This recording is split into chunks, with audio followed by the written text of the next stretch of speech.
are live. Welcome, everybody. I hope everyone's having a blessed Friday. My name is Indy. The gentleman next to me is Jay Powell from Powell Group Consulting, and welcome to an exciting episode of Indie Game Business. The title of this is Publishing versus Self-Publishing Your Indie Game, but there's going to be so much more in depth into this. It's going to be amazing. So we've got Lucas from Robot Teddy and Richie from Bear Knuckle / Raw Fury. Welcome, you guys. Thank you so much. Thanks for having us. Thank you. All Thank right. you. Let's start where we always start. We'll start with Lucas and then we'll go to Richie. So, Lucas, tell us how you originally got into the industry and walk us through your career up to this point. Right. No, absolutely. So, I started off here in Brazil. So, I'm based in Brazil, Rio de Janeiro, still here. And as most of Brazilians who are trying to get an industry job, we just struggle a lot until we find something that pays something well, and then we try to stick with it. But yeah, back when I was finishing, before I get into college, a teacher of mine, a history teacher of mine, asked me to help him in this extension program for the college thing that he was doing. So I started to work with several academic stuff for games together with him for like a couple of years. And that kind of led me to pursue something similar for college. And I kind of did some academic work trying to get into game development itself in the narrative side of things. But as I start to get close and see some of the job opportunities there, which were almost none, I tried to get some game design jobs and also anything related to narrative. That was my focus back then, but I couldn't. I managed to get one internship with, not sure if the company is still up there, but it's Fableware with Artur Protásio. It's a great guy. I learned a lot with him. But that spurred me to actually engage with my community of game developers, indie game developers. So thanks to that, I managed to meet a lot of people who eventually led me to a startup that I joined and later become one of the main people there organizing Game Jam Plus. So I shifted from narrative design or event organizing because that's where I managed to land in. And while organizing this event, we managed to get this event to something local, to something global. The event is still happening up to this year. It's a Game Jam Plus. It now happens all across the globe, several countries and cities. It's an amazing opportunity for anyone that can join, mainly for beginners. And thanks to that, I kind of jumped into this business development position, which I didn't even know that existed before. And I was doing like a bunch of, trying to get more funding, partnerships, sponsorship for the event. And a friend of mine said, "You know what you're doing? It's called business development." I was like, "Is this a thing?" Yes, it's a thing. Yeah, right. Nice. And then I reached a point, that was in 2019. I was working the startup / event for a little bit over 2 years. But I find myself like I was trying to teach and do things for people that I didn't actually know how to do it. I still needed to learn more from the industry.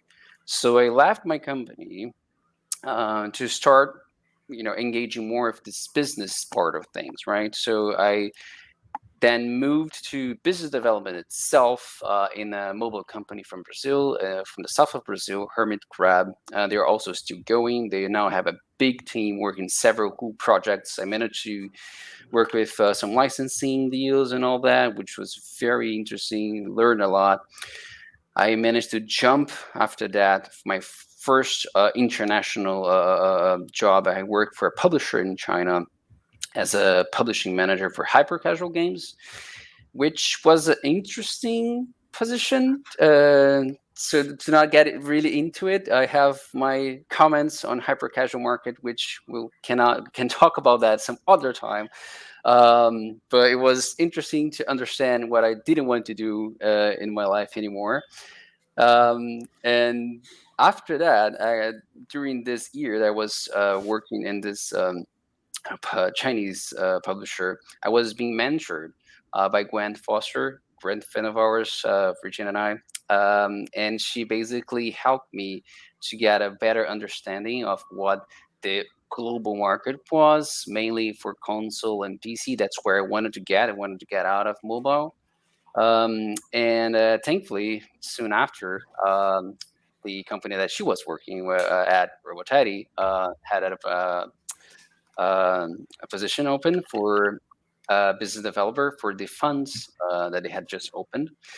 And I've been there now for a year, a little bit over a year and a half, helping indie devs with from all the titles that we signed for the funds that we have for the VR games, but also for non-VR games. And it's just been a wild and incredible ride. I just am very thankful for all the people I've been meeting and getting to know more in the industry. But that's my, in a short, brief way, my journey up until this moment. Yeah. See, now here's the downside, Lucas. Once you've gotten into the biz dev role, there's no way to get out. It's like It's not. It's one of those traps that you get your hand caught in. It's like you really want to hold on to that thing. So I mean, I hope you like it because now you're screwed. You're never getting out. You're never getting out. Yeah. Look at me. You see the gray hair? 25 years of biz dev. This is what it does. Yeah, I have a few here. Maybe it's getting Lucas, to me. Yeah. No, just joke. Just joke. What's your advice for people getting into the industry? Don't Run the other way. All right, Richie.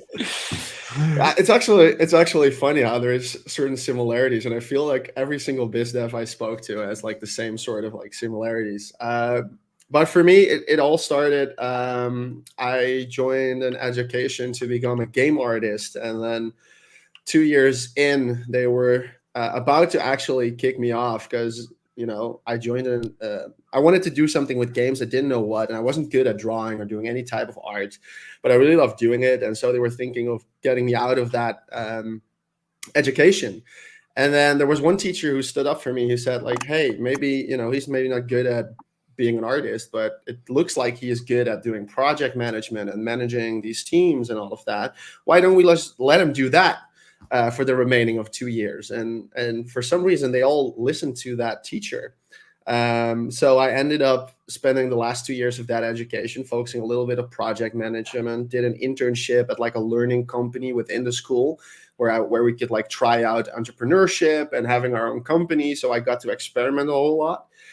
After that, I did decide that it was probably a good thing to do something officially with that. So there is like an education here in the Netherlands where I'm from called Art and Economics, which is a pretty interesting combination of like the creative side, learning about things like television, radio, movies, games, all these like entertainment formats, but then in the concept of bridging the creative and the economic side of it. So did that. And then in my last year, we had to write a thesis. And in that thesis, I needed to have someone from the industry who would come in and judge that on his merits to basically say, yeah, this is what he wrote is actually good. So I approached the managing director of Dutch Game Garden, which is a game incubator and business center in the Netherlands, to help me with that. He said yes, and basically through us working together on that thesis and him guiding me through that, he offered me a job as junior biz dev, and I had no clue what that was. Similar as Lucas, I didn't even know that was an option within the industry. So started out there, got mentored there in what that meant. So for me, that ended up being helping studios from the Netherlands. Sort of an agent role where I would go out because Dutch Game Garden was had government grants. We could go out to these events and pitch these projects and these Dutch studios. Next to doing event stuff, so similar to Lucas actually, organizing events like Indigo and the monthly network lunch and all of that. So I kind of grew in that role for, I think, in the end, I worked there for 3.5 years before. Callum Underwood jumped in my Twitter DMs asking me if I would love to come and work for Roboteddy, which at the time sounded was super cool, because I was actually looking at that time to be like, hey, I want to transition into something else. And so yeah, joined Roboteddy, spent 2 years working on amazing projects such as Among Us and Vampire Survivors and Gang Beast and What the Golf and What the Bet and a whole bunch of other things, and working with some great people. And then after that, it kind of started the feeling like, hey, maybe, I now did 2 year or 3.5 years at an incubator. I now did 2 years at self publishing side of things.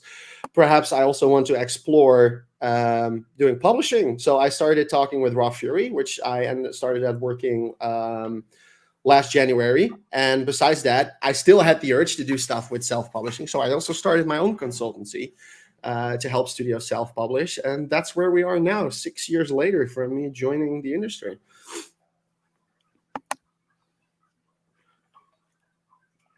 Oops. I think you're muted, Jay. Yeah. Yeah, I was muted because I was typing and my keyboard's kept loud as hell. But I mean, you're like me too. You end up doing a lot of side projects in the industry that it's like, oh, this is going to be really quick. It won't take much of my time. Oh, I don't have any more time.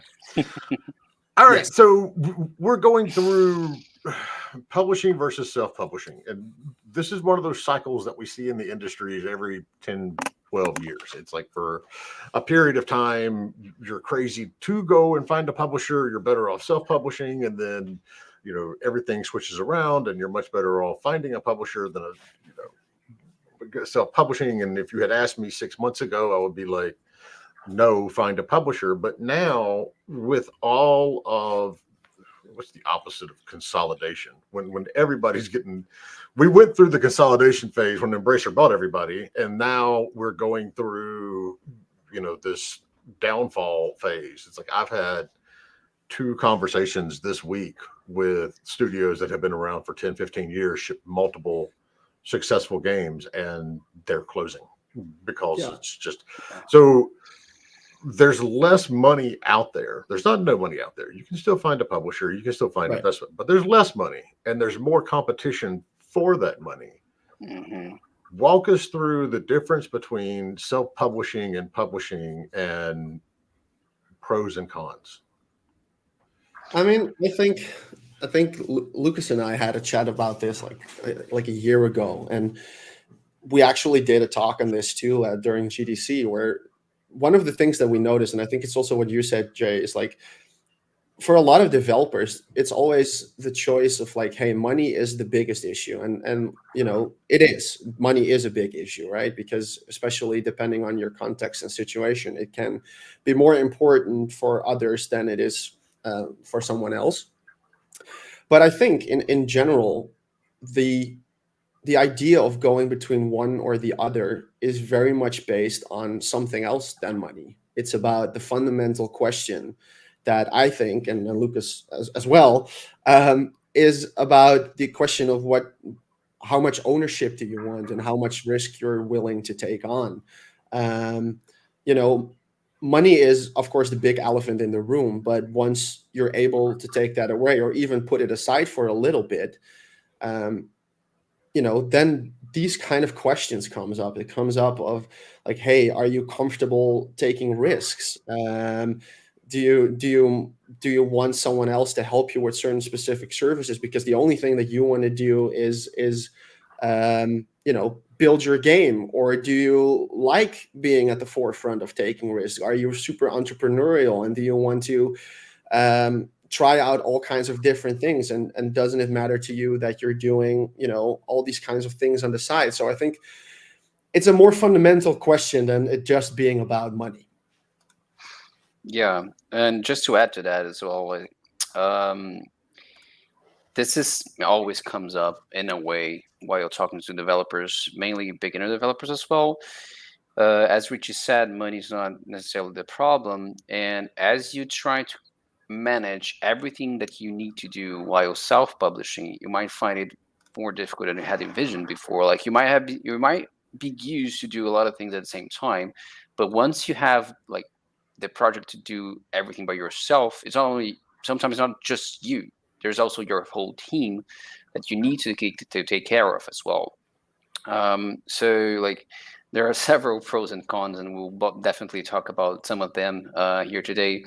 But like one of the main things I get worried is when the teams they think they are ready or they want to self-publish, but they're just not aware of the amount of work that is needed. I know that it can be very difficult right now to get a publisher or even to get hold of money. But you gotta understand like the whole process that a publisher would go for you that you need to go for yourself. But at least now I can see. Well, this is my perspective for my community, but this is something that it's here and there we find news and articles about it, as in new opportunities for people to get their games funded, maybe from some grants or for some government opportunities. So it's always good to keep an eye out for things that can at least help you maintain yourself while you're finding the right partner to help you throughout development. Yeah. Yeah. And I think to add to that, I think it's very much true that, funding has been difficult this last year specifically. But I think in both spaces, both in the self-publishing side, as Lucas mentioned too, but on the publishing side too, there is still, money available, even though the competition for that money keeps increasing year over year because more people join the industry, and especially as it is drying up a little bit today. But yeah, I think so. Money, while it is important, is not the thing that should drive that, fundamental decision of trying to pursue one route or trying to pursue the other. So when you see games like, you mentioned Vampire Survivors, Right. Stardew Valley is another one. Yeah. When you see these games that, have success self-publishing, especially since they're from small teams, does it help or hurt the development community in general? Does it give them inspiration, or does it make everybody go, oh my God, this is so easy, I'll just self-publish my next game? Yeah. No, I've often think about that because it's good to give inspiration to people as like it's possible, to attain some degree of success, but it also creates some unrealistic dreams and hopes over there over the community. But the thing is, like, even those people, they are not alone all the time. They also have several other companies. To help them to maintain the success, or at least to get somewhere. And this is something that you can read about it, like the struggle that all these people they're now self-publishing a successful title, what they have been through to get that. Because sometimes it's just not worth to go through that, even though there's a incredible, possible incredible success waiting for you down the line. Maybe there's like 5 hellish years in front of you that maybe you just don't want to go through all that. So it's good when you see a developer getting this kind of attention and success, and I'm happy for them. But it's I would always go for like a safer route that don't endanger your health in this process, because you can see the story of I think it's Eric, right, the developer of Stardew Valley. Like it was tough.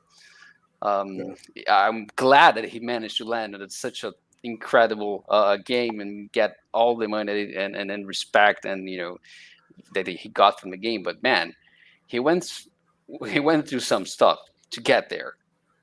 Yeah, and I think that's also the thing, right? I think a lot of this depends on context, right? So yeah, for someone to see, like, for example, Vampire Survivors, Luca building a game and that suddenly blows up, it's easy to be like, oh, if he can do it, why can we, right?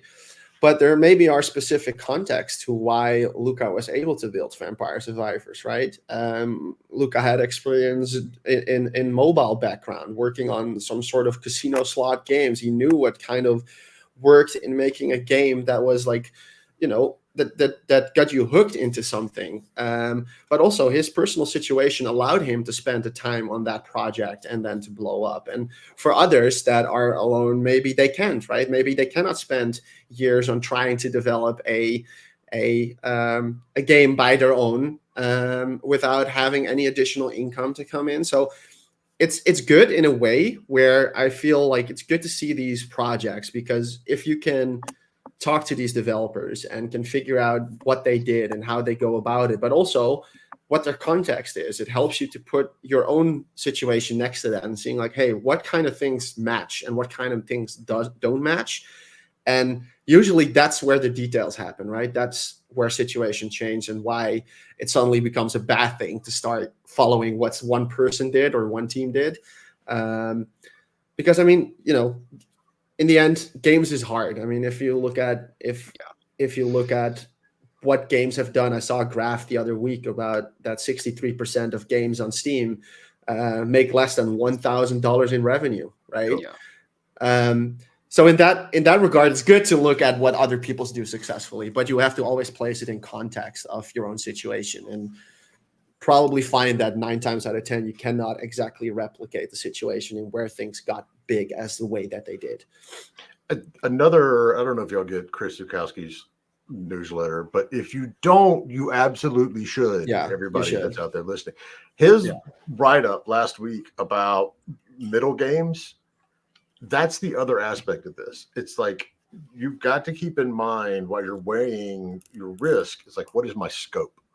Yeah. And I'm not going to go through the whole article, but basically what he was saying is there's a very small amount of developers these days who are trying to make smaller games that don't have to sell 300, 400 million copies or however many in order to be successful and be profitable. Everyone seems to be trying to go for that end game, that big one. And so, something like Vampire Survivors is going to be a little easier to pull off because it's not one person. So it's a huge thing. So for those who haven't dove off this deep end yet, explain a little bit of the difference between building a game as a hobby and then building a game as a means to a source of revenue, and on the business side. Right.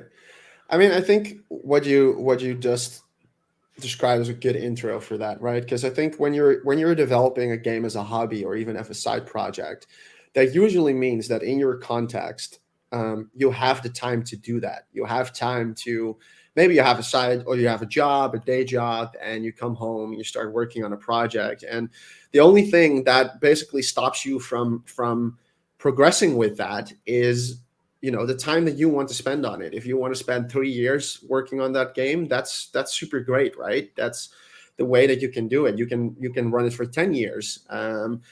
Just because if that is the reason why you want to make the game, it's like, oh, I have this great idea for a game and I want to now develop it. And you can spend 5 years, you can spend 2 years, you can spend 10 years. And the only thing that really dampens is your motivation. But the moment that sort of shifts, the moment that starts to go towards, okay, wouldn't it be great if I actually start earning money with this game? Like if I release it, and the moment that sort of thought starts to come in, it probably has to do something with the motivation of why you're building this game. Because maybe, a developer is trying to decide if they should start a studio or if they can go full time. So when that starts to change, it suddenly starts to become important to think about things like time and the resources that you're spending, right? If I spend 12 hours a week on my project, and I want to get paid for that time, even if I spend the hours in myself with the idea that I get it later down the line, it starts to rank up, right? It starts to come down to, okay, I spent X amount of hours, my time is worth this, so that means that my game will cost that. And then especially then the point comes like, oh, maybe now I want to quit my day job and work on this game fully. Or now I need to start earning more. Then it starts to become the transition where you go into, not doing it as a hobby anymore and starting to think of it as a company. And then the thinking starts on just more than your game, because now you have to think about, how am I going to finance it? Where do I get this financing from? Do I need more team members? Oh, more team members, more money. Now I need more money, right? So it starts to like snowball from And that it point never on. ends. And that never ends, and that never does end. And that's Yeah. I think the moment where that divide starts, from you being able to just sit back, spend your side hours on a project, release it without any marketing, and just being like, oh, this is fun, maybe people will pick it up or play it, to maybe I do need to make some money off of it. Even if it's a little, even if it's like a couple $1,000s, it still starts to transition into a thing where you need to start taking it a bit more seriously and start thinking about all these other things that go into the world of game business, basically. Yeah, and I think there's like when we are talking about hobbies, right? Hobby is something that you do for fun. So if you're trying to get stressed a lot by trying to deliver and finish this game that you're working for a hobby, maybe this is your side thing. This is your side job. This is your second job, and not really your hobby. So this is a lot of Of course, this will change a lot from person to person, but it's something that you need to understand, like yourself, as how much you want to get involved with this. Because we work with a few developers that they're developing their own game during the nighttime after they're done with their day job. So it's not their hobby. It's like it's their second job. It's something that they eventually might become their main thing, as Richie said before. Oh, okay, we're actually getting money from this game that we did before, and maybe it's now time to transition to that. So if you're working on games for a hobby, maybe it means that you not necessarily need to expect a lot from that. Maybe you're just releasing that to the community and see people having fun with your game, and that's great. And if it doesn't sell well, that's also fine, because you have your own job and this is just your hobby. But as you start to depend on this hobby, and then what comes in is what Richie said, right? You need to understand the business part of it, of what you need to get from it to survive and to keep doing what you want to do. So yeah. And then the question probably comes in again. It's like, what we just talked about before is like, are you able to spend the time on trying to secure these funds and trying to do all that? Or maybe not, but you still have that goal, maybe then it starts. So again, it comes down to ownership and risk and how comfortable you are with all of that in terms of what you then decide to do. Do you decide to go spend 2 years and as a side job basically doing all that, or do you find a partner that can handle all that for you and all the other stuff so that you can still focus on the game, right? It comes back down to that question then. So we've already got some really good questions coming in. Let's start off with Andrea on Discord. So what are the primary differences that you have noticed in terms of self-publishing depending on the country that the company is set in? Yeah, I think this is a good one, and probably Lucas can tell a little bit more about that one from your perspective in Brazil. But yeah, so that's definitely tough, and that's kind of not. You don't really have an option sometimes. Like you kind of have to self-publish because you just don't have the resources, or you can't reach the publisher that you would like to work with. So in Brazil, that's been the reality for quite a while, and it still is in some parts. I mean, thankfully now we have a lot of eyes from the industry are getting into Brazil. We have Big Festival, which is a great event happening for like more than 10 years now. But like when I started, everyone was kind of just trying to get their games out there by themselves on Steam. So like it's hard because it ends up about being about money, because you know that you need to take all the risk by yourself already, because you know that you won't be able to go to a publisher because either you don't speak their language, or they just don't. You can't reach them. You can't go to the events they're going. You can't go to all the places they're gathering. So the thing is trying to get the resources you need from opportunities and grants that your own community and local government might offer you. So the perspective that I have here from Brazil is that thankfully now we have quite a few programs from the government that allows you to submit projects for games, even from like early prototype stage up into something that's newly released. So you can actually fund it and release it and hopefully get some out of it, so you can start in your next projects, and start going to and maybe finally start going to these events and talking to the people and the publishers that would help you to get into higher stages. But yeah, I mean, now since COVID, things got a little bit more online. And this is something that Richie and I talk about as well. Like, you have more opportunities to network and connect with people that you weren't able before. So we have less barriers, in order to reach the people that have at least the money or the expertise that you need to put your game out there. But of course, there are other barriers that might prevent you to go and then do that. So what I suggest, and what I usually talk about for people, at least here in Brazil, is like, try to find the opportunities that are available only for Brazil that now exists, right? And if there aren't available yet, the community that you have, the indie devs that you are working with and you talk to, you guys, the best thing that we did here was to organize ourselves to become relevant enough for other people, other players within our country to understand, okay, this is serious. So there is money in it, because it will end up being about money, of course. But so people will start to put money in it, or at least the government will see that there's a part of the culture.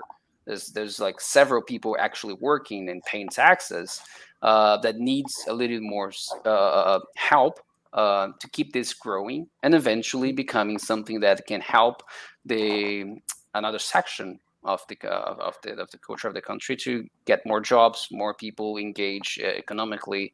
So organizing your own community can help you a lot to get more things for you, so you can get more things for you to self-publish initially, and eventually trying to get publishing deals if that ends up being your necessity, or maybe just so you can self-publish in better circumstances, so you can have more money, you can have more people to help you to navigate that process. Not sure if I went a little bit too far from the question, but I can go back to it as well. But Richie probably also has something to talk. No, but I think you bring up a good point, because I think, especially when self-publishing, and I think this is regardless of self-publishing and publishing, right? The biggest thing that a lot of people need is time and probably some money sometimes, depending on the situation, to put together a prototype or vertical slice. And no matter if you go down the self-publishing route or the publisher route, that's usually type of the thing that you need. And a great thing for that is looking at government funding or programs that might help you support to do that. And I think it's very different for everywhere in the world, right? Because I'm based in Europe, so I look from a European perspective, but even here from country to country, it's already different. Here in the Netherlands, we have, I think, a certain program that's up to a certain point, while our neighbors have a lot more funding. On both sides, actually, Germany and Belgium have a lot more funding available than the Netherlands. Similar, I've heard stories in the US, and maybe Jay, you know more about that, but it's different there state by state. But the thing that I do want to tell people, and I think this is something that people sometimes overlook, and that's a little bit maybe the strategic aspect in me as a business developer, is sometimes there's more available to you than you think, because there are certain programs in different states or in different parts of the world. For example, here in Belgium, so our neighbors, that have a program that if I would team up with a Belgium studio, I could apply to. Similarly to in Germany, there are programs, European programs, that if you start working with a German studio, that you can start, applying for these German type fundings, as long as the biggest part of your studio is based there. So there's also there's a lot more usually available to you than and maybe sometimes it can be in a state next to you, or a couple states down, or a couple countries down. But because we're all so global, especially like Lucas said now with COVID, because we're all online, if you need to up your team anyway, why not start collaborations and partnerships with other teams that are in a similar situation, but maybe find ways to use that. And I think that's always a good start, depending on where you want to go with self-publishing or publishing, to start your journey at looking at those type of opportunities. Yeah, And I'm and not going to just to, say that I'm partial to the Dutch, group Right. and the incentives, but I will say they do bring stroopwafels to all the conferences.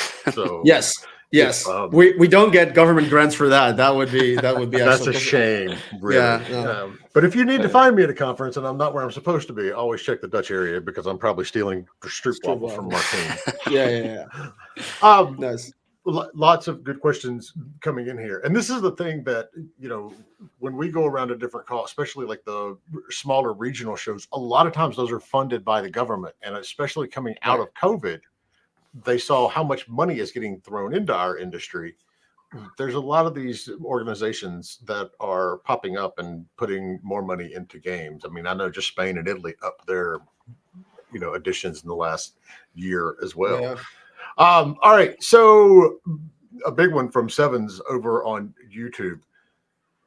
TikTok and Reddit are known to be the most effective social platforms for wish list and sales. If you have limited time, what other platforms or strategies do you consider worth putting time into? I think Steam. And that's why there's this sounds weird, right? But I think there's a lot that works within the ecosystem of Steam that not everyone always realizes. Um, discoverability is a big part on Steam, and there's so many factors that come into play with discoverability, from the little box art that you have on your page to like text that you run to like certain text that you use. Like for example, if you're in a certain field, take live sims for example, right? You want your game to show up to people who play games that are in that genre, so that when they play a specific game, it shows up. And that can be a major factor in like driving up wish lists and all of that, because if you can figure out, and I actually found a really great website, so I'm just going to shout it out. I'm not sponsored for this, but if you go to gamealytic.com and look at any type of like game, it shows you what other type of games people are playing. You can also see it on Steam, right? What is recommended if you search a certain game. But those are the type of things that show up to players when they browse through things and can actually make a tremendous difference. So yeah, I would say Steam, and it's not necessarily a social media platform, but I think, Facebook and Twitter, or like X, if you want to be specific about it, can have their sort of values in certain different markets. But I think TikTok, Reddit's probably the best thing. Twitch streamers and YouTube streamers are still really great for that. But other than that, I would really advise people to start diving into like the great things. Like, I'm not sure if everyone's seen Moneyball, but I think we're going to get to a point where you can just start to like mix and match these little cogwheels within the platform to like get you in front page or get you more visibility somewhere. It's really interesting. It's really cool. Yeah, and one thing I would add to that is like I'm not a marketing professional, so I cannot say for sure like what works best and how would be the best way to work on these platforms. But one thing that that can have some good results is when you're trying to come up with your own community, trying to figure out how to drive more wish lists or whatever. Now that I think COVID is getting a little bit less worrisome than was a little bit a few years ago. Local events are happening again, and we also have online events for that can be comparable to it. But like when you have the possibility, and that's it even more when you don't have the marketing knowledge or the social media savviness to navigate that. When you yourself, you can be somewhere to show your games to people. That's also an effective way for you to start and having people to interact with. So like engaging your community this way could also provide some good results down the line as you start to get people who actually enjoy your game and say that to you in front of you. And so you want to have that person as well close to you, as this person might also speak to their friends and family about your game, things like that. So I mean, local events are not really a social platform. And as again, I'm not a marketing person to tell you what is the best thing to do. But for the things that I've seen work, of course, it's a way slower. The results will be slower. but they will be there. You can interact with them way more closely. So I think it's also valuable for you to be able to interact with people whenever you have chance, be there local events or online events that you can show off your game somehow.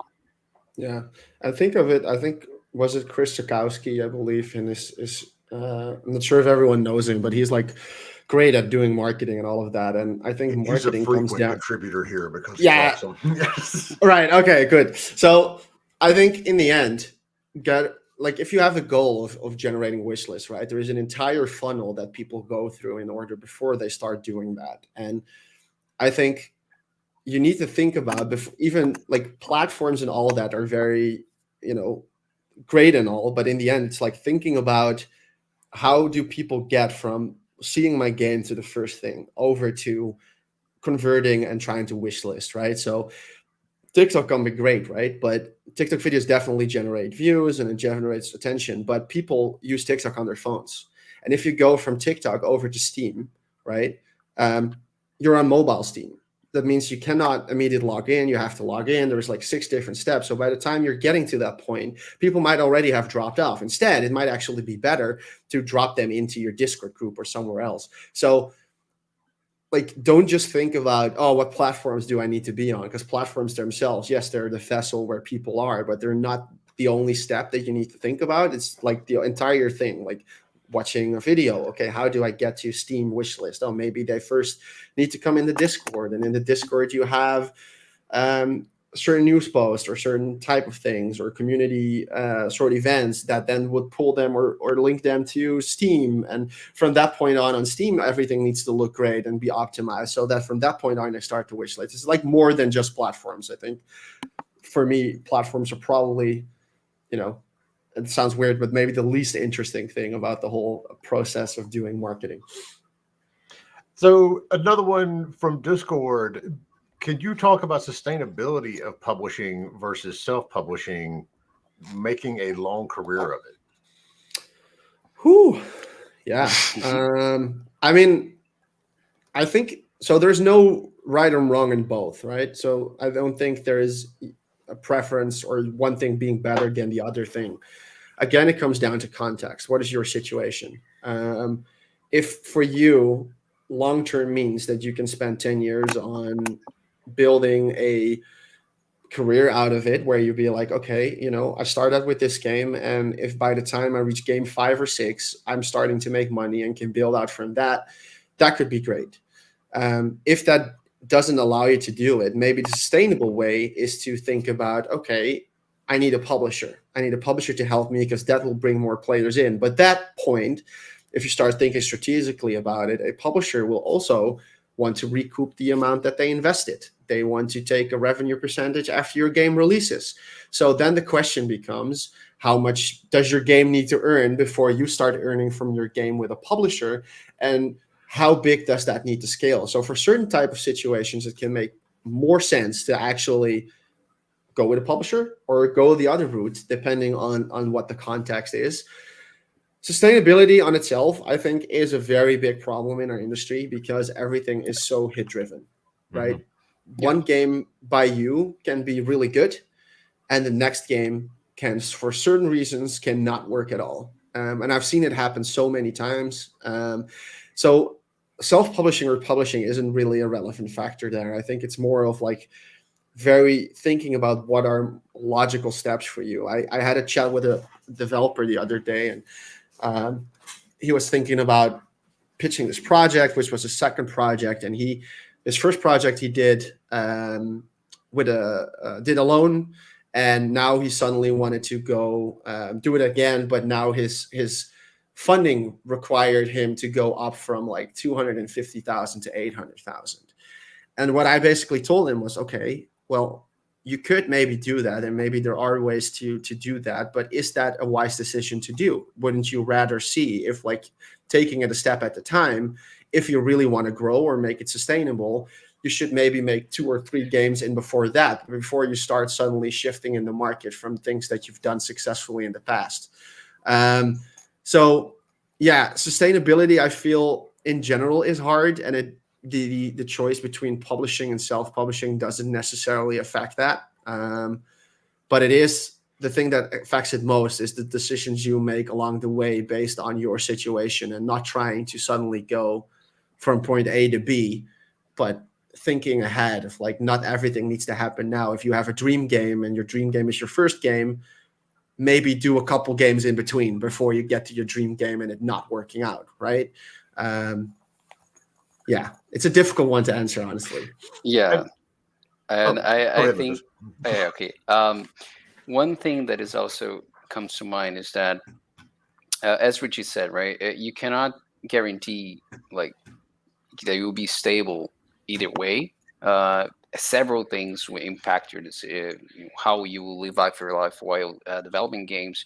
You could end up with a bad deal with a publisher, and that will completely ruin your stability, and you kind of will live up on closing new deals over and over again.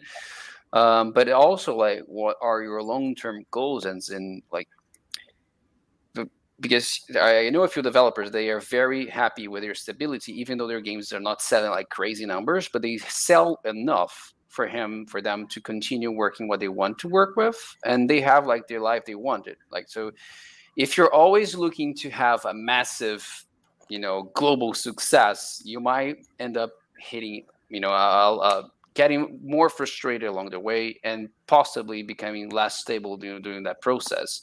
So it's also something that Jay mentioned before, right? Like, people that are targeting this mid games, like this in between, that a game that you can do and maintain, and that require less money and resources from you, and you can maintain yourself and your team stable at least for a while. Because again, you can never know exactly what will happen. A friend of mine that I used to work with, she said that games are miracles, and that you cannot even guarantee that the game will get released in the way that you planned before, right? Miracle that they get made at all. Yeah, I wish we were in a very stable and sustainable industry, but it's not actually the case, right? Especially right now.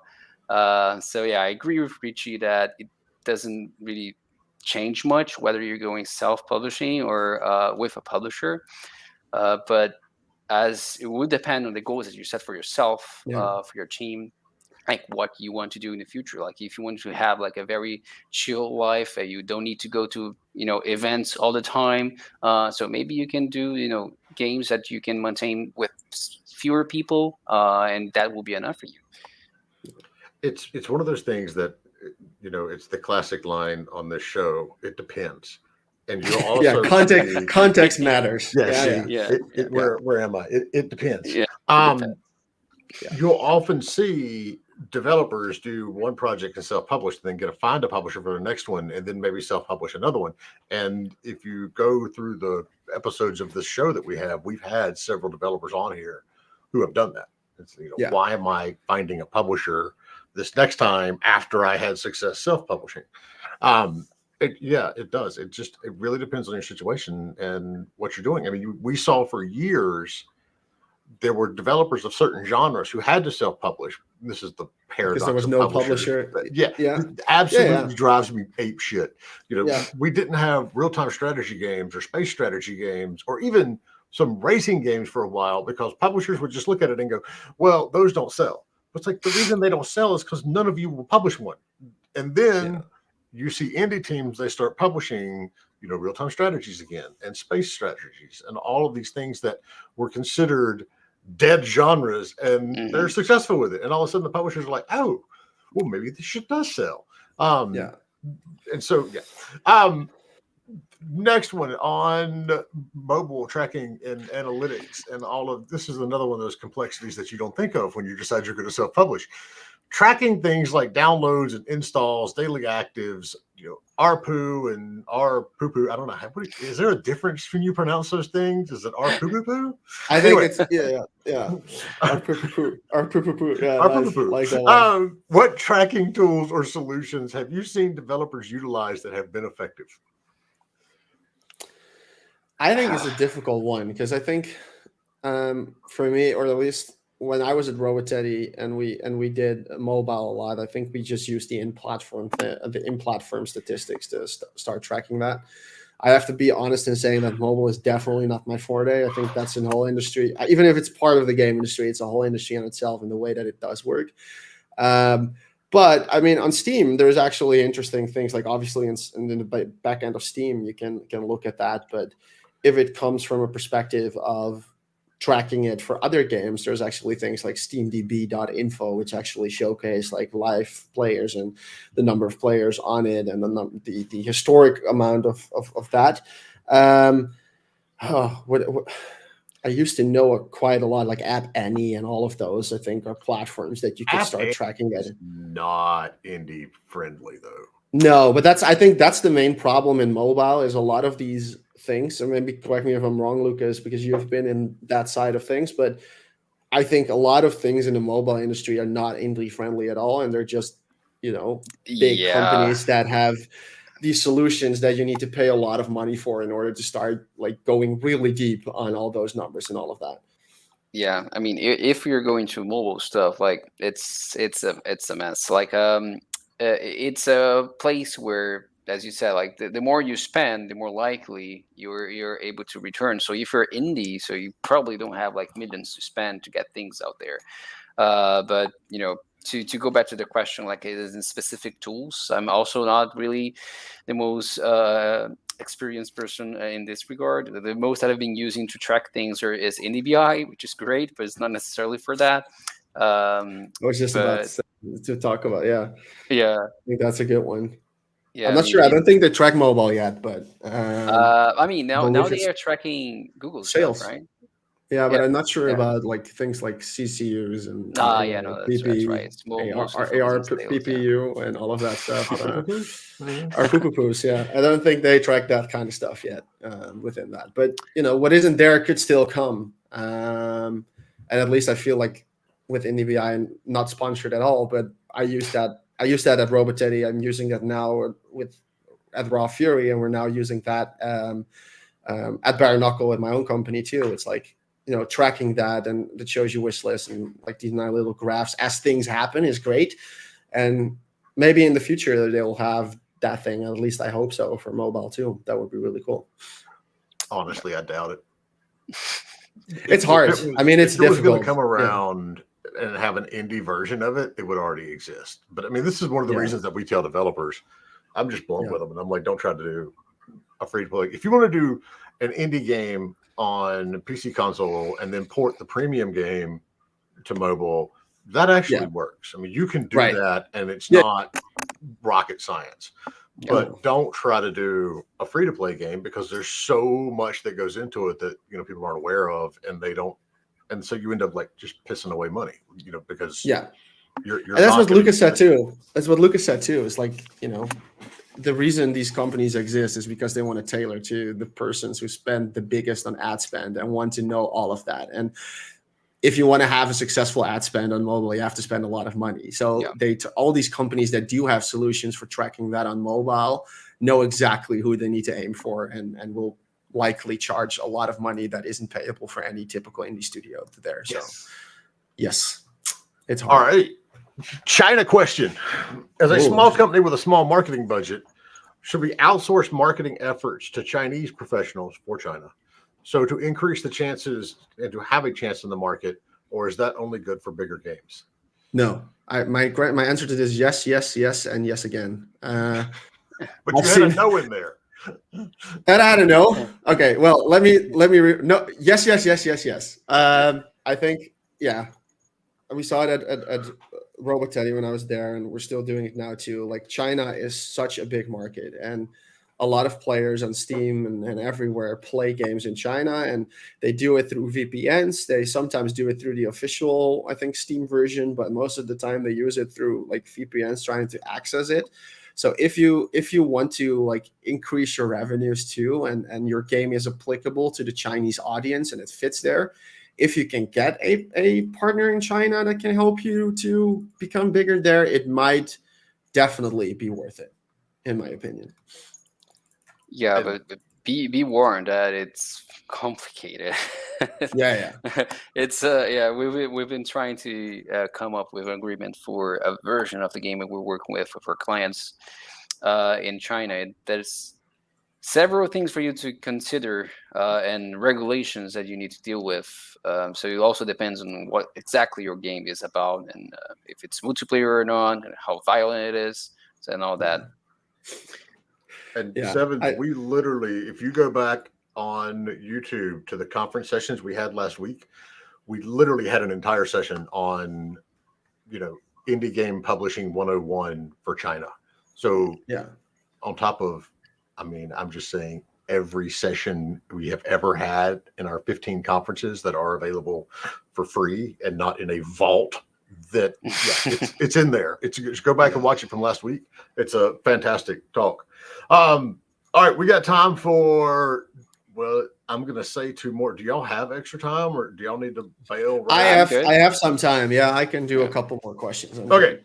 All right. So, and I've got some insights into this one due to the fact that we do this publisher list every single year. So we've been hearing about devs going bust and investor capital drying up. Has the publishing side grown, shrank, or stayed stable?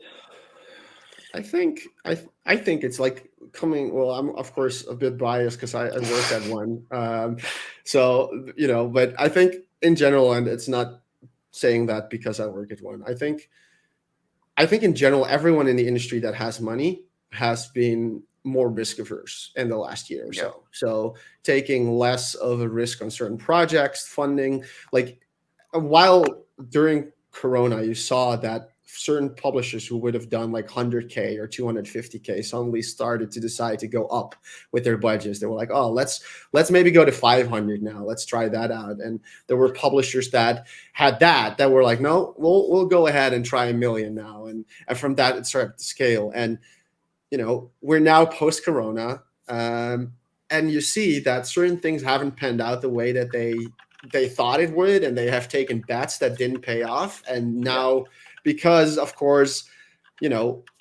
getting money from investors or banks in general, which get used by publishers too, is being more like it costs them more too, right? So it's not as easy for them to get an investor to invest or to get capital. I think publishers in general become more risk adverse. There's certain publishers that are very well in certain spaces, and they'll probably continue on doing certain things within that genre, but they know very well what they can and cannot do. So, that's probably the thing. I don't think there has been a lot of publishers that have gone out of business as much, but they have been more risk averse and will probably sign less games these upcoming next 2 years and focus on certain, like building out certain ones that they do have. Yeah. And just to like complement, like also my perspective on things, as in to agree, basically, like from the things that Rich here is seeing, and from the things I'm seeing as well, it's kind of the same. Like the money is there, but they're not really they're not as inclined as they were a few years ago to fund things.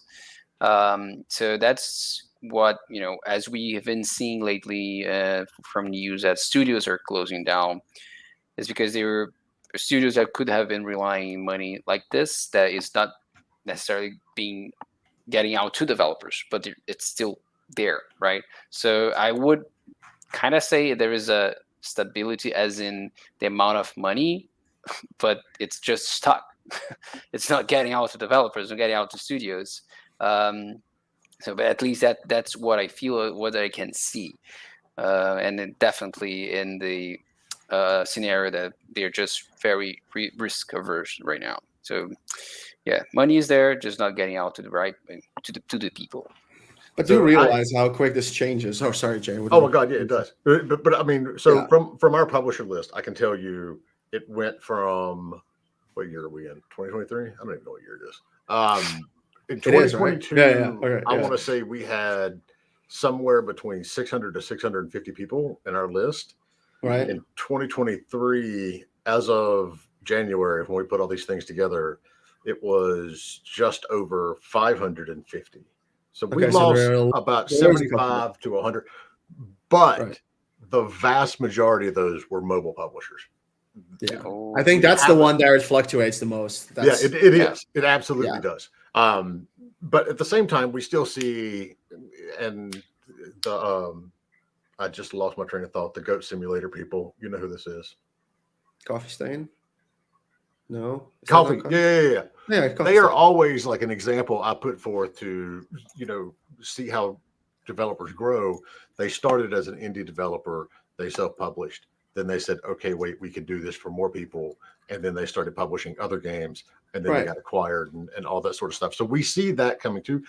We've seen several new PC publishers pop up this year, but there has been, the short answer is slight consolidation, but the majority of that is in mobile. It's not in it's not in PC console.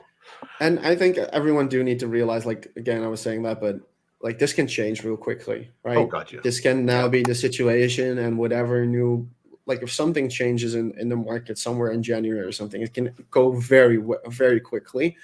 And it's good that everyone sees it and is aware, but yeah, it's also good to stay on top of that and start asking people around, because as the moment this starts to change, it's a good moment to be there, right?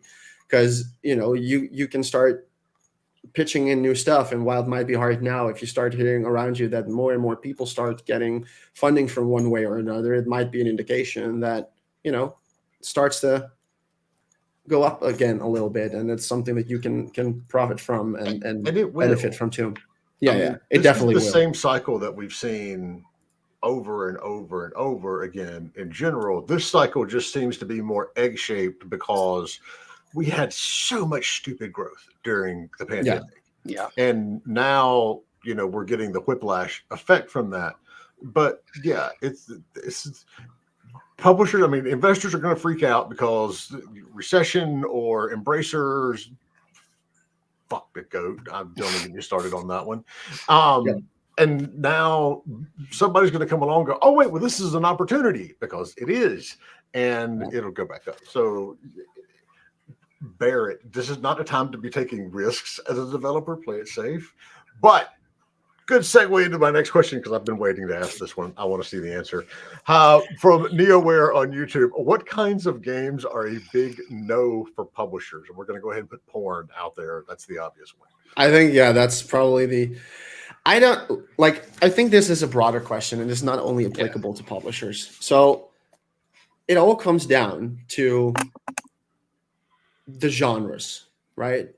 There are certain genres where, if you look at it, the average revenue for any given game in that genre is higher.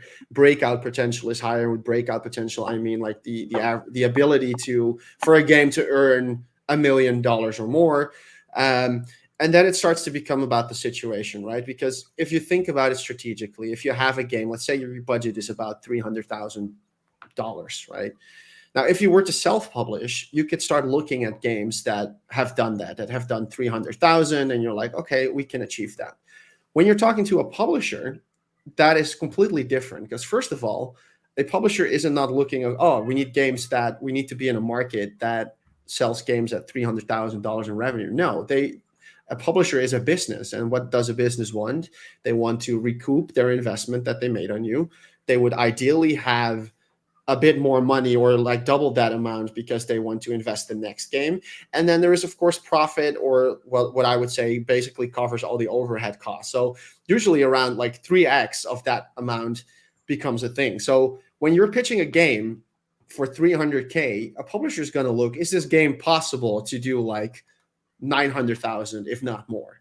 So when you're talking to big no, right? When you're talking about big no, it all has to do with the context of that specific publishers. What type of games do they publish? What kinds of games have they published?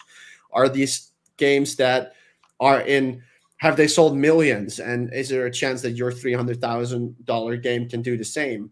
I think that's the biggest question versus certain specific type games. Genres do affect that, right? Because I was looking up the other day, if you have a visual novel game, the average game in there, the average is there like $75,000.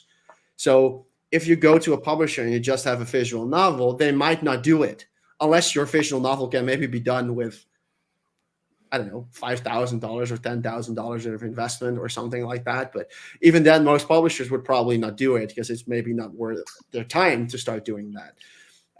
But other than that, it comes down to the feeling and the security that they have, or the feeling that with your game, they can generate at least X amount that type of revenue. And I think as long as that question is no, like let's say you're in a genre where that isn't the case, that'd probably be a big no for a publisher. I don't think it's dependent on genre or budget per se.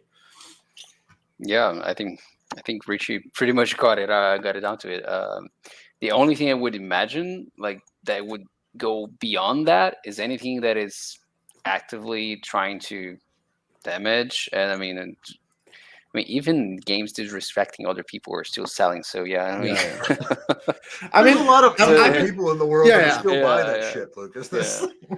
And I think I've just thought of another thing that I was thinking about is like it's also about making your case make sense, right? If you're a first-time developer that has never made a multiplayer game and you have no idea how to do it, and you come to a publisher and then pitch them on a multiplayer game that you don't know how to make, and because you just feel like, yeah, we should be able to do that, right? That probably is a no, because they're like, this is a big risk. It needs to draw in a lot of players for people to play it. If you've never done it, who knows if this is going to work? Those type of risks does take away from that. Or, for example, maybe you have a team of 5, and for this game, you need 30 people, and you're asking for a certain amount of money, but you need to scale up your team to like from 10 to like 30 or 40. That's a massive risk, right? And those kind of things do tend to like make publishers wary of the type of game that you're doing. But other than that, I think it's we could say there's like several types of no that might become a bigger no. So as Richie said, if you're like a first-time developer and you're pitching for like a multi-million-dollar project, you most likely would get a no just because of that. Genre, right? Richie said, like, if it's not a fit to the publisher, this will add up another no that will become eventually a bigger no from the publisher. So the smaller things that the publisher will consider, that different types of no that will give you this bigger no, but there's not a consensus among all publishers that would every publisher will give you the same no. As Jay said, it depends. So yeah, but yeah, pretty much what Richie said. But I think it's like a different types of no that will get you to this bigger no for different publishers. Yeah, even porn, although the only place that I know to publish that is Nutaku. But aside from that, no matter what your game is, there is a publisher for it. You just have to find them. And there's a market for it too, in most cases. Like, even with porn, yes, you only have Nutaku, but it's a big market. Definitely don't let yourself be discouraged from exploring certain markets just because it doesn't seem like there is anything. Is something I would definitely say. Like look at some top seller lists in certain markets and certain genres. Even those kind of adult games do really well, right? So there is a thing for anything, and I think genre is less of a no than the all around situation in the market and all that goes around with that. All right, we got time for. I'm going to do one more question from the audience, but I'm going to pose one that I have constantly had as well, because you brought up visual novels. Right, visual novels are profitable. I mean, the reason that, if it only costs you 10 grand to make it, but you're only going to make 75, a publisher's not going to do that because it doesn't pay for too less further. I mean, it's one of those, but it has always been, especially like in the last 4 or 5 years, one of those genres that I am consistently surprised that no publisher has stepped up and said, let's consolidate, let's, up the marketing spend, figure out how to promote these games properly, because there's obviously an audience for it. But I tell developers all the time, if you have a visual novel, do not use that in your deck, your pitch, anywhere. You have an adventure game or a narrative adventure, because those 2 words, publishers' eyes just roll back in their head and they're like, okay, I'm done. Why have we not seen somebody step up and say, I'm going to be the world's best publisher of visual novels? I think because, this is my thoughts on it too, because I think I agree with you. And this is the number. I'm so happy that I'm not the only one that had that with visual novel. The one thing I always tell people is like, even if it has elements from that, don't say that it's that, but frame it as something else. I think that the thing with that genre is that it's a very niche community in certain type of ways. There's certain type of subjects within the visual novel do very well, others do less so. There are specific markets for it, and I think it's about scale, right? And it's about what I think is about what I just said about publishers and what all around publishers I think of how they look at games, and that's like, if we invest X amount of money, can we make that? And with visual novels, I don't think there is a lot of like consistent great examples of those that if a developer comes in and does 200K consistently have made over $800,000 in revenue. While again, when you have a solo developer or two developers that build a visual novel and that know the community very well, can maybe make $150,000 between the two of them. And if then the development time is low, that could work tremendously for them and do wonders. But I think the problem with publishing is because there's so much involved with that, and the overhead costs and all the people that need to be involved. And it's just become harder to make it consistently profitable for a lot of publishers. And I think if it is going to happen, it should probably one of those people that are in that industry, because I think there is some specific very niches within visual novels that make sense. And it's also hard for any random publisher to just dive in and understand the complexities and the different sort of contexts within the visual novel market. I'm telling you, somebody needs to do this. Yeah, I think there's a lot of prejudice in it as well. I mean, it kind of grew into prejudice at this point right now. Yeah, and I think it's probably the thing what you have with platformers at some point, where there's usually three type of games that every starting developer wants to try out to make, and that's a platformer, that's a visual novel, or it's like a sort of puzzle, or maybe four. It's a puzzle game, it's a platformer, it's a visual novel, or a multiplayer co-op brawler. I think are one usually those four are, and that's consistently the ones that every single publisher has probably have problems with doing, unless you frame it in a certain specific other way, or if it does something else. Like, for example, if you take Disco Elysium, I'm not saying that's a visual novel, but it's sort of like goes towards that, right? It's like very visually focused. It is focused on these.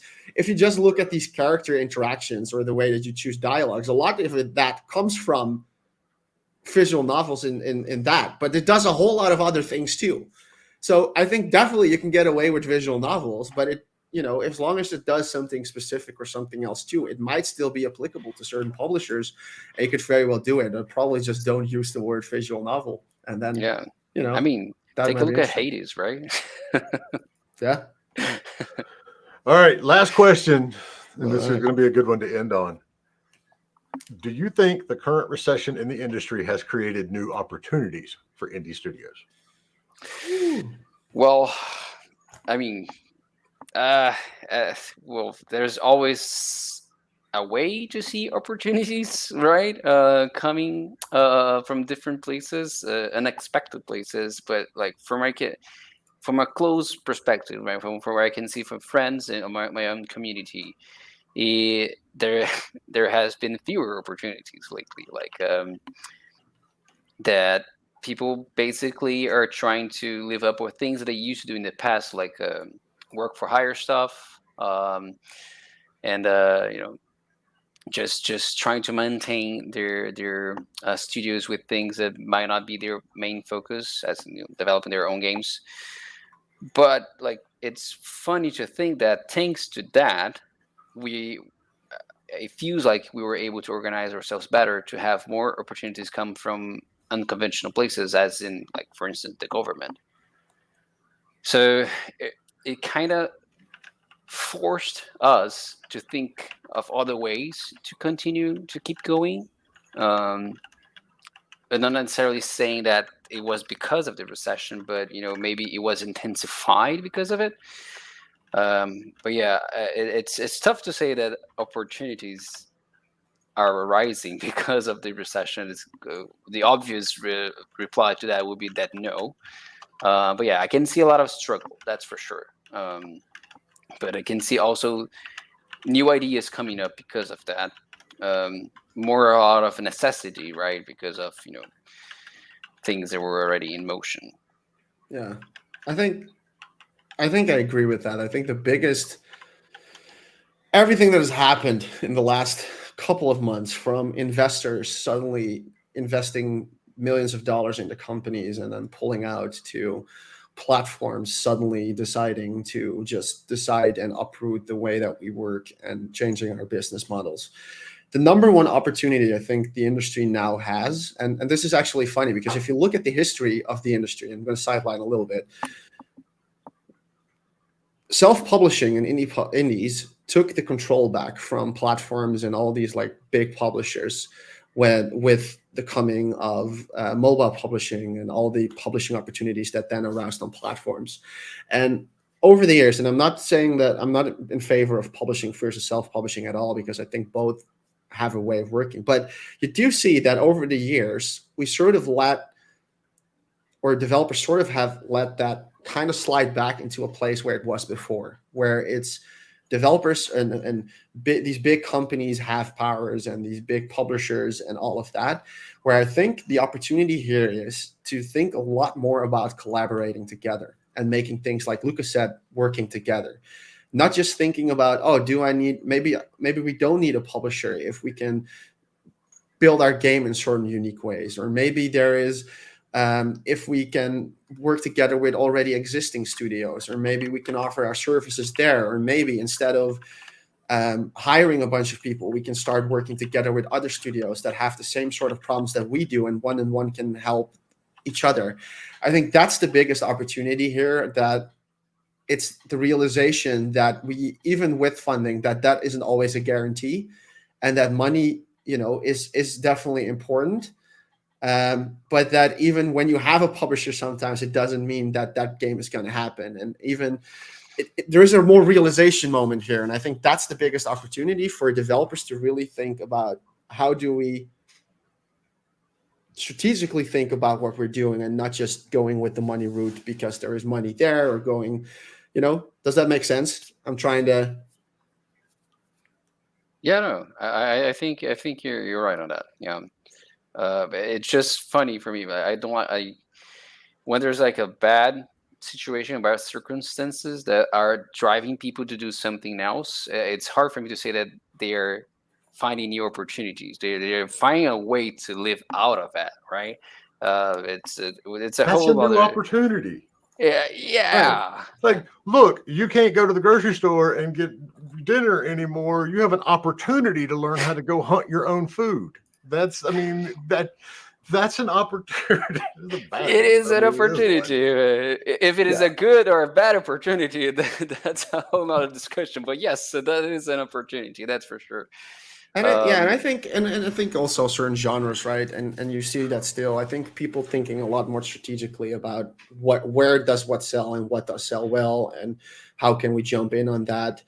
The fact is, there's more platforms every day. There's more markets now every day that are still applicable and open that you could go to. Even that might, like you said, if you have a game out on Steam and that has been out for a year, but you never brought it over to China, maybe now's the time. Maybe now the time to look at that and trying to explore different markets. Maybe explore with trying to bring your game as a premium to mobile, because I've seen multiple examples of games suddenly starting to do a little bit more well on that, even if it's not free to play. Try to think of different ways how you could achieve goals with existing games that you have, or existing projects, or how you can apply them to new situations. There's a whole lot that is out there that I don't think people realize, from platforms to storefronts, so many things that you could do. Like if you don't like Epic, or you don't like the things that Unreal did or that Unity did or something like that, all right, see if there's other platforms. There's things like Fanatical or whatever that offer certain type of things. There's like Brazilian stores with Stove, and there's very specific things going on. And I think, as long as we always decide to go to Steam, or always decide to go to certain specific platforms, or to use certain specific things like Unity or Unreal instead of Godot or other things, we will get the same results. And I think now is the time to start looking creative at what else more is out there than just the giving things. It is. I mean, I joke about having the opportunity to go hunt your own food, but in many ways, a good joke, though. It is. It's like I've had conversations this week where studios that are getting shut down, and one developer told me, the opportunity with that.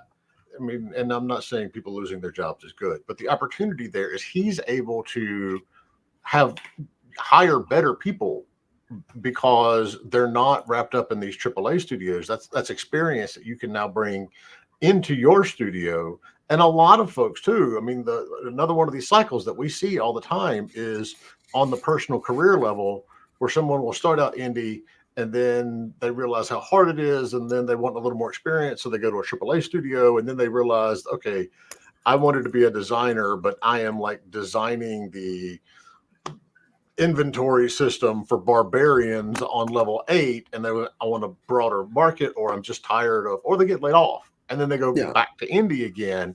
So there are opportunities. It's just a matter of if they're the right opportunities for where you are right now. One of the opportunities is certainly not it's easier to get a publisher. That's not a case right now. I think, and that's the thing, it's about entrepreneurship. In the end, when you run a studio, you're an entrepreneur, and the entrepreneur needs to move with the market, right?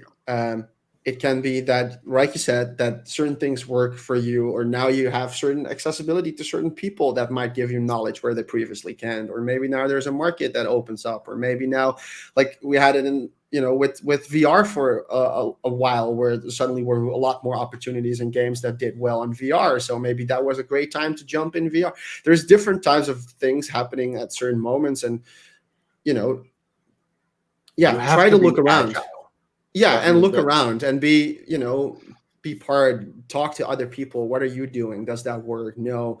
A lot of developers, I feel, are still trying to be in their own thing and just focusing on, I want to build my game. But there is a whole world around that is important. Networking, building relations, keeping knowledge and what's going on out there helps you tremendously, and jumps on whatever opportunity that might come your way in what form whatsoever.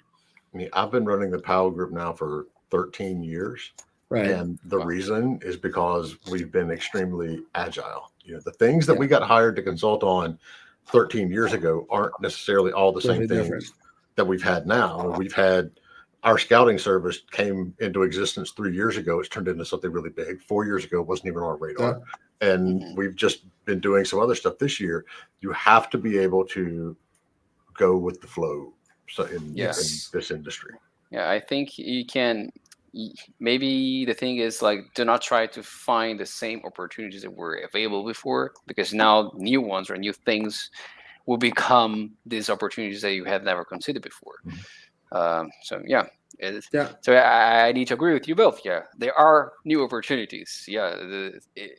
Out of the recession. Whether you like them or not, these are the new opportunities that you have. That's, I think, my view in it. Well, guys, thank you so much for coming on and having this conversation, and especially for hanging out for an extra 20 minutes or so here. Yeah, thank you. No worries at all. Thank you for having me and us and our crazy talks about business and all of that. Exactly. Super really happy to be here. Yeah. Well, it's awesome you didn't get too derailed. So that was actually really good. There was a lot of great information. We just want to thank you guys. So here's our shout outs at the end. Join our Discord community, discord.gg/IndieGameBusiness. Explore our Indie Game Business merch. New merch. You want an Indie Game Business hoodie, right? We all want the Indie Game Business hoodie.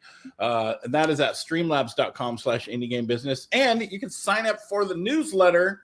That's got all kinds of tips and tricks every week, and there's a list of a bunch of publishers. What is it? And if you're on the newsletter list, you're also going to get first shot at the list of 900 investors that we have now built, which is sitting in my inbox waiting for me to finalize and get out to the masses. So that is coming in the next week or so. So you want to sign up for that right now. It's indiegame.business. Go there. You just get it put on the email list, and you get all kinds of cool stuff. Thank you guys so much. And we'll see you next Friday. we've got so many people booked up. Friday. We Friday. have one podcast slot that's still available to the end of the year. Heather has killed it. We're completely booked up. Yeah. Good job, Heather. Yeah. Good job. Awesome. Yeah. Awesome. All right, everybody. Thanks, guys. Everybody Thanks. else, have a wonderful Thank weekend. you. Thanks so much.